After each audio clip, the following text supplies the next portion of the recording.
Hey everybody, welcome back. So just want to do a really quick video featuring just a couple quick news things. The first one, which is probably the main one, which I'm sure a lot of you have already heard, and that is that Halloween Kills has been officially moved to October 15th of 2021. They actually released sort of an official announcement from director David Gordon Green and John Carpenter. We write this to you heartbroken over the fact that the delay of our film is even a discussion, but if there's one thing that a career in the film industry has prepared us for, it is the unexpected. Over the past few weeks, our firm family has looked at the forecast of theatrical exhibition with obvious concern. We have discussed and struggled with how best to present Halloween Kills to the loyal fans around the world, as well as the new audience we hope to invite to this experience. If we release it in October of this year as planned, we have to face the reality that the film would be consumed in a compromised theatrical experience. After weighing our options, we have chosen to push the film's theatrical release by 1 year. On top of a traditional release, Universal has agreed to an IMAX presentation of the film in October 2021. And preparation on Halloween Ends has begun as well. So what does that actually mean? Well,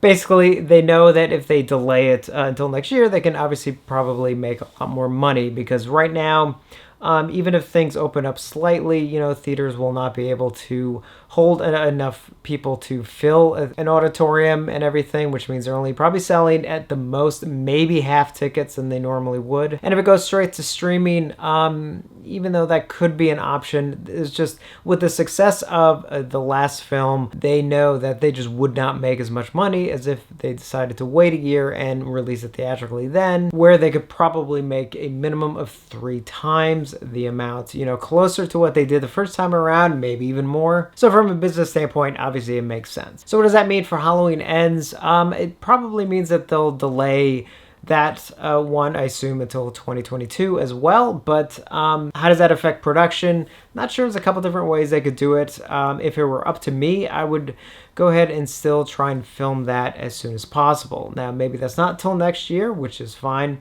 But even if it's a year out before release of that one, I would definitely try and get that one in the can, just from a production standpoint. Next up is a post from Scream Factory about their upcoming announcements. Usually for San Diego Comic-Con, they have a panel where they announce a lot of their fall titles, including titles that are in the works that may not come out till the following year. San Diego Comic-Con is not happening this year with everything going on, but they are going to do a sort of virtual panel anyway, sort of around the same time. But they did make an announcement regarding that. Good news, we will be announcing our October Halloween slate next week. We think you'll be very pleased. Not so good news. Due to the ongoing COVID situation plus behind the scenes factors out of our control, we are not in a position to reveal future titles to time along with the upcoming virtual San Diego Comic-Con event this month. We're generally disappointed, as we know it's been an annual highlight for many, us too. On a brighter note, we do have more releases planned into 2021 and are pursuing more. Stay tuned, stay safe, and thank you for your continued support. So that basically means that the releases that they already sort of have practically almost ready for production are the ones that they will be announcing. Any ones that are way early in the process,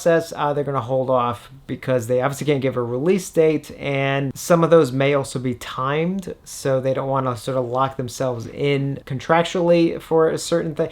Some of that can get a little complicated from a legal standpoint, so I understand why they're not doing that. Now, as far as what's going to be announced next week, well, I will definitely be on that. I will definitely be making a video as soon as those announcements go up. Will we finally get the Friday the 13th box set announcement that has been long rumored? Not sure, but we will definitely find out soon enough. And finally, just wanted to throw this out there for some of you.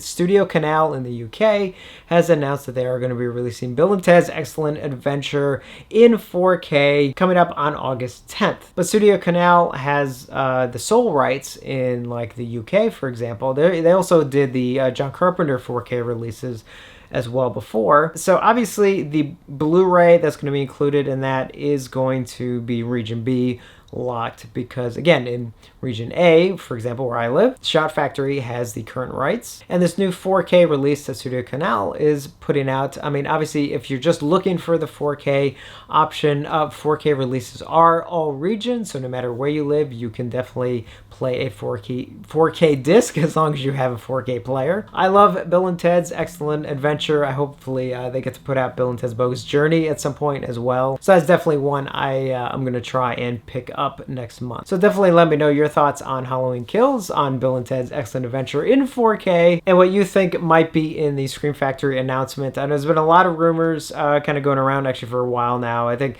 some of them I probably won't be too surprised by, but at the same time, you never know. So always, thank you for watching, and I will see you on the next one.